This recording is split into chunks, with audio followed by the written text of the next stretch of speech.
Hello Malegaon, ये है आपकी आवाज। पार्श्वभूमीवर मी निखिल पवार मालेगाव बाह्य विधानसभा मतदारसंघाच्या दृष्टिकोनातून माझी एक भूमिका स्पष्ट करू इच्छितो। गेल्या अनेक वर्षापासून आम्ही मालेगावकर विधायक संघर्ष समिती, वांजुळपाणी संघर्ष समितीच्या माध्यमातून आम्ही मालेगावात व तालुक्यात खऱ्या विरोधकाची भूमिका निभवत आलेलो आहोत। शहरातील नागरी समस्या असतील, तालुक्यातील नागरी समस्या असतील, या सोडवण्यासाठी सातत्याने प्रयत्न करत आलेलो। बिगर राजकीय असं एक संघटन निर्माण करावं आणि त्या संघटनेच्या जोरावर मालेगाव शहरातील सर्व समस्या सोडाव्यात, यासाठी आम्ही मालेगावकर विधायक संघर्ष समिती, वांजुळपाणी संघर्ष समितीने सातत्याने प्रयत्न केले। परंतु या संघटनेत विविध पक्षांचे, विविध वैचारिकतेचे कार्यकर्ते एकत्र येऊन हे संघटन निर्माण झालं होतं। त्यामुळे विधानसभा निवडणुकीच्या पार्श्वभूमीवर प्रत्येक कार्यकर्त्याला आपल्या राजकीय आणि वैचारिक विचारधारेचं स्वातंत्र्य असावं, या दृष्टिकोनातून आम्ही सर्वांनी एक मताने असा निर्णय घेतला आहे की विधानसभा निवडणूक पोहोचतोपर्यंत आम्ही मालेगावकर विधायक संघर्ष समितीचे सर्व सदस्य आपल्या आपल्या विचारधारेनुसार आपल्या आपल्या पक्षाच्या व्यासपीठावर जाऊ शकतात। त्या ठिकाणी ते आम्ही मालेगावकर विधायक संघर्ष समितीचे सदस्य म्हणून नाही तर व्यक्ती म्हणून जातील आणि विधानसभा निवडणूक संपल्यावर पुनश्च मालेगाव तालुक्याच्या विविध प्रश्नावर आणि शहर हितासाठी पुन्हा एकदा आपला अजेंडा, शहर विकासाचा अजेंडा घेऊन एकत्र येऊन आपला लढा सुरू ठेवतील। मी व्यक्तिगत निखिल पवार म्हणून माझी या निवडणुकीच्या पार्श्वभूमीवर भूमिका स्पष्ट करू इच्छितो की सन्माननीय पालकमंत्री महोदयांना गेल्या अनेक वर्षापासून मालेगाव शहराच्या विकासावर अनेक वेळा पाठपुरावा, पत्रव्यवहार आणि आंदोलनांच्या माध्यमातून मी ज्या भूमिका मांडल्या होत्या, त्या अनुषंगाने आज माझी भूमिका स्पष्ट करणं आवश्यक होतं। म्हणून मी आज आपल्याला सर्वांच्या उपस्थितीत मालेगाव तालुक्याच्या जनतेपुढे माझी भूमिका स्पष्ट करत आहे। गेल्या अनेक वर्षापासून म्हणजे 2020 पासून सन्माननीय पालकमंत्री महोदयांना महाराष्ट्राचं मंत्रिपद प्राप्त झालेलं आहे।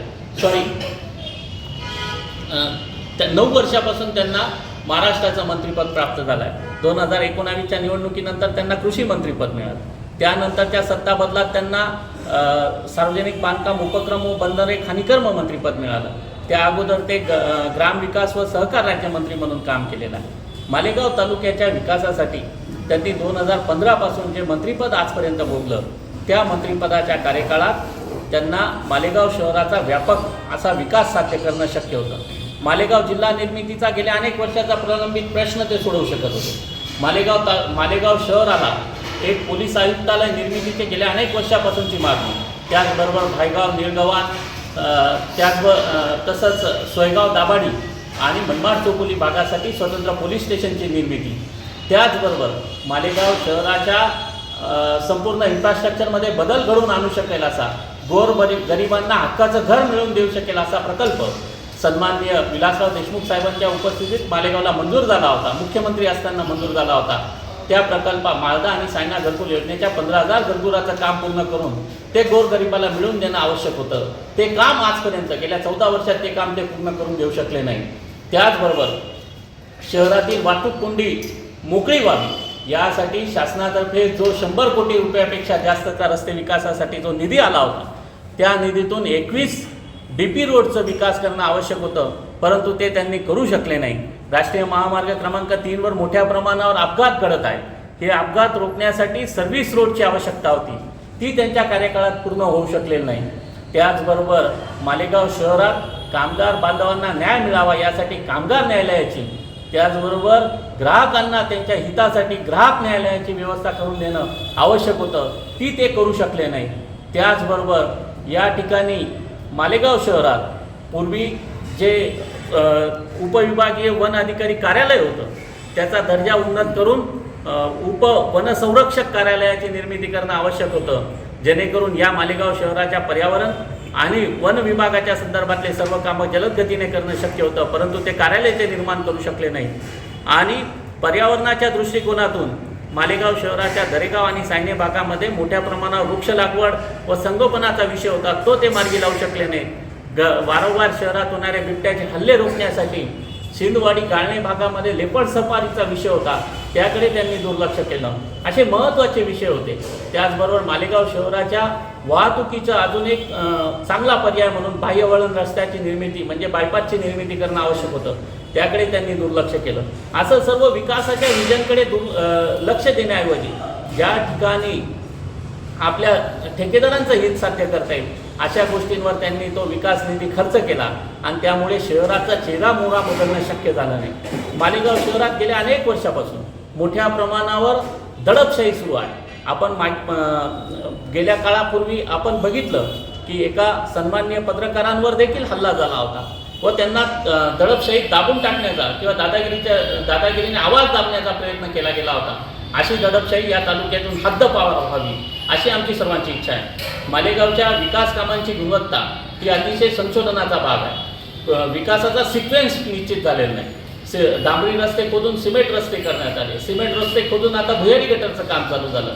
ते करत असताना त्याची कोणतीही गुणवत्ता राखली जात नाही. 6 इंचाच्या पाईपामधून भुयारी गटरीचं काम केलं जात आहे. त्यामुळे भविष्यात मोठ्या प्रमाणावर भुयारी गटरीच्या मुळे एक गटर पाईप चोकअप होण्याचं आणि विविध समस्यांचा प्रश्न निर्माण होणार आहे.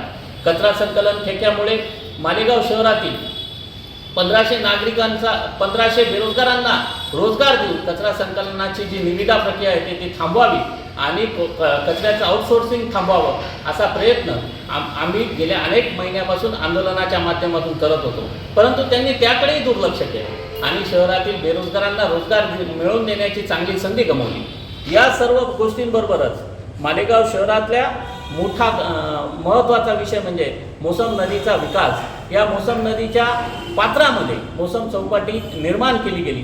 त्यावेळेस आम्ही सूचना केली होती की ही टिकू शकत नाही, हा शाश्वत विकास नाही.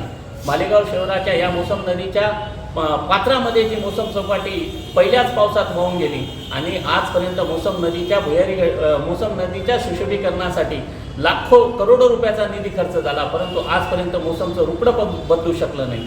त्याचबरोबर विविध सामाजिक संघटनांनी मालेगाव शहरातल्या विविध प्रश्नांना, तालुक्यातल्या विविध प्रश्नांना न्याय देण्यासाठी वेळोवेळी आवाज उचलला. त्यामध्ये राष्ट्रमाता जिजाऊ महासाहेबांचं नाव उद्यानाला देण्याचा विषय असेल, शिवतीर्थाचा विषय असेल. सन्माननीय भरत पाटील साहेब आणि त्यांच्या मित्रमंडळाने राजमाता जिजाऊंच्या उद्यानाचं नामकरणाचा विषय जेव्हा आणला त्याला खो घातला गेला. 2-3 वर्ष तो विषय प्रलंबित राहिला.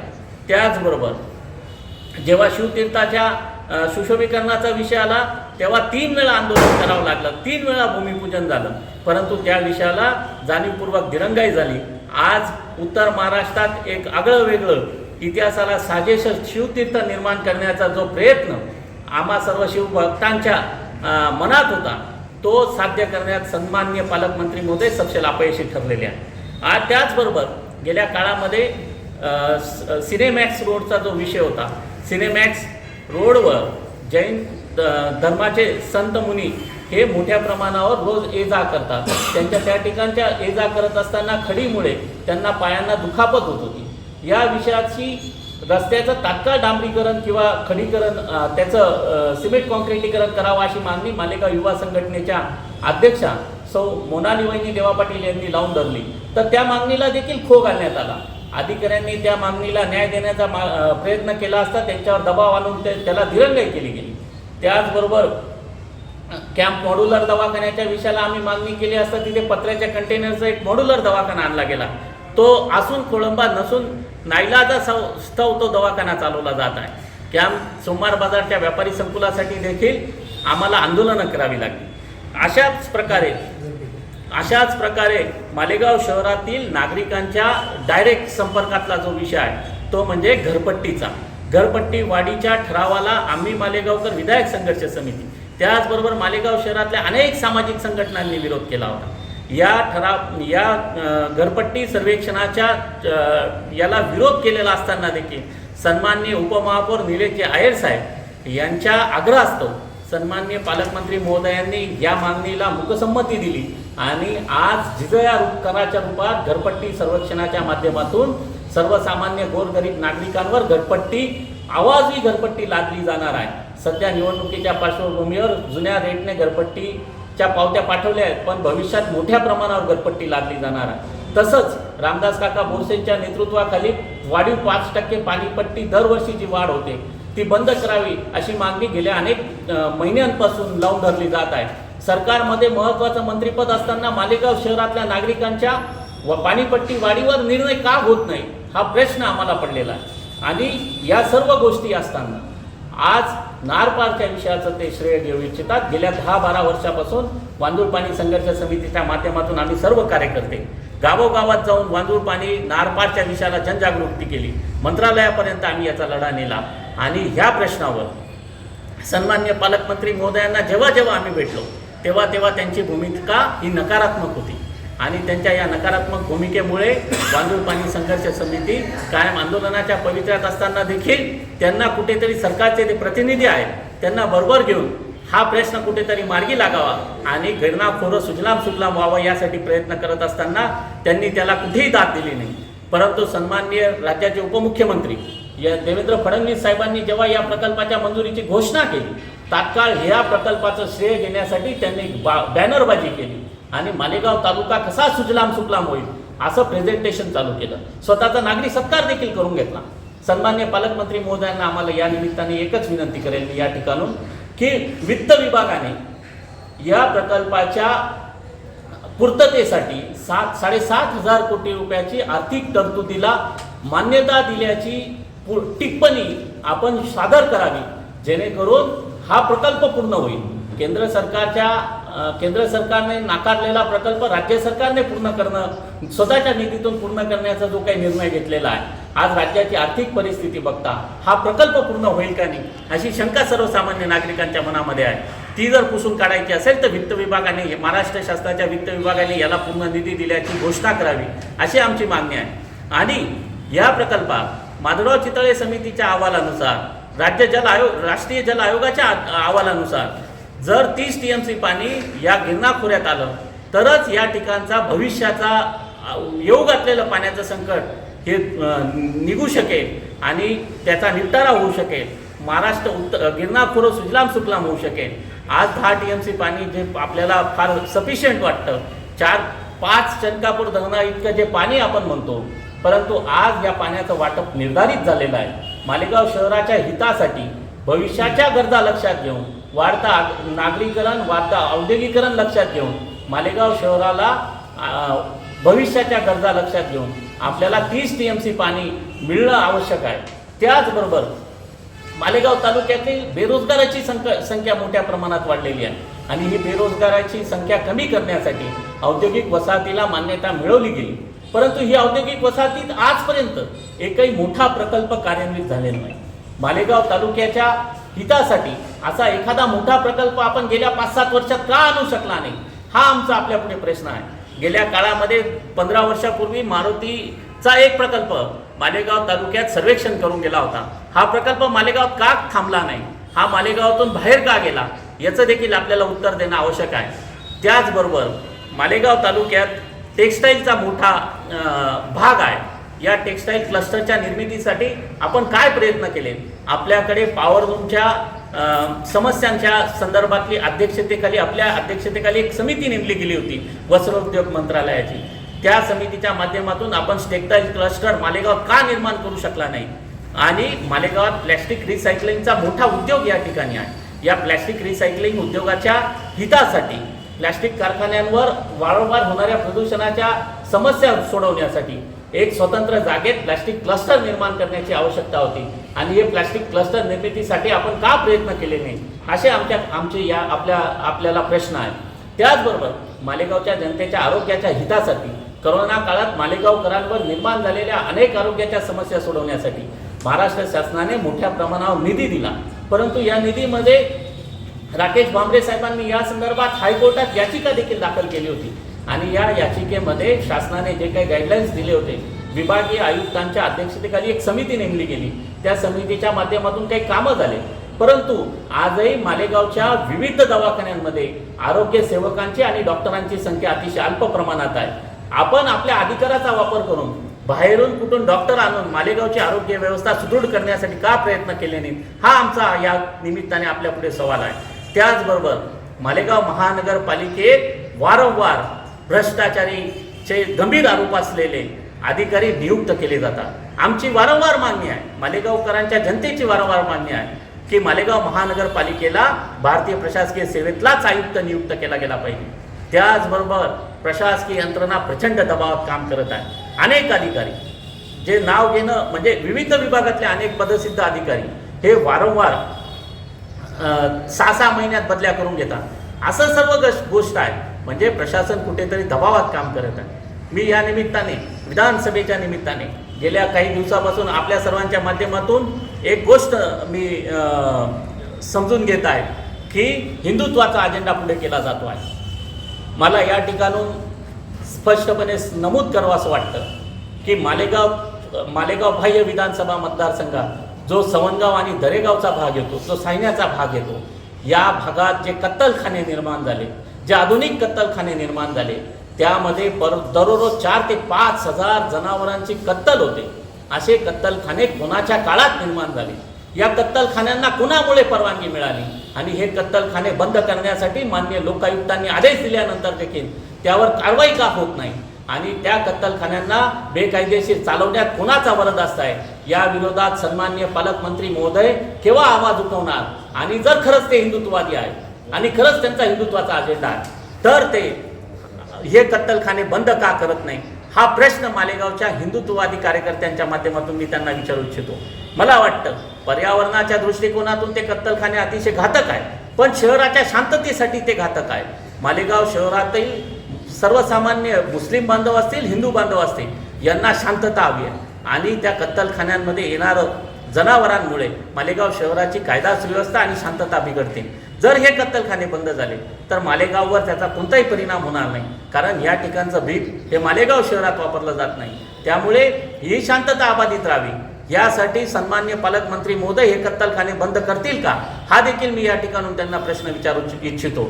मालेगाव शहराच्या एकूणच सर्व इन्फ्रास्ट्रक्चरमध्ये आणि विकासाचा जो काही डंका पिटला जातो आहे त्यामध्ये कुठेतरी फक्त ठेकेदार हिताचा विकास काम करण्यातच स्वारस्य दाखवण्यात आलेला आहे। शहराचा चेहरामोहरा बदलण्यासाठी, व्यापक हितासाठी धोरणात्मक निर्णयांचा अभाव या 5 वर्षात आढळला आणि गेल्या 20 वर्षापासून ज्या पद्धतीने दादागिरीचं, दबावाचं आणि दडपशाहीचं राजकारण केलं गेलं ते कुठेतरी उलथून पाडण्यासाठी विरोधकांनी एकत्र येऊन मालेगाव शहराच्या आणि तालुक्याच्या हितासाठी, बेरोजगारी निपटवण्यासाठी, भ्रष्टाचार निर्मूलनासाठी एकत्र येऊन एक विरोधकाचा सक्षम आवाज निर्माण करण्याची गरज होती आणि त्यामुळे मी माझी व्यक्तिगत जी काँग्रेस पक्षाकडे उमेदवारी मागितली होती ती उमेदवारी मागे घेतो आणि मी उमेदवारीच्या शर्यतीतून माघार घेत आहे।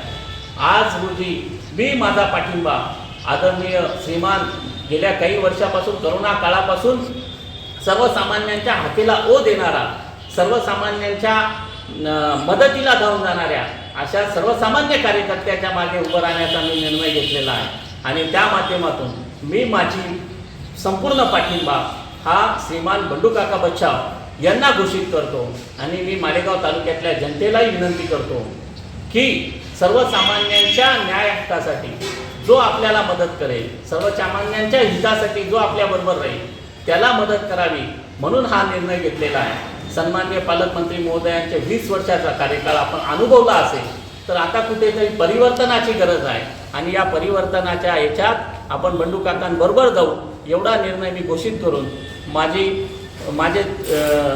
मनोगत थांबवतो आणि आपण सर्वजण मालेगाव तालुक्यातल्या जनतेने जे काही मला शुभेच्छा रूपी व्हॉट्सअपच्या माध्यमातून शुभेच्छा दिल्या त्याबद्दल आभार व्यक्त करतो। धन्यवाद। हेलो मालेगांव, ये है आपकी आवाज।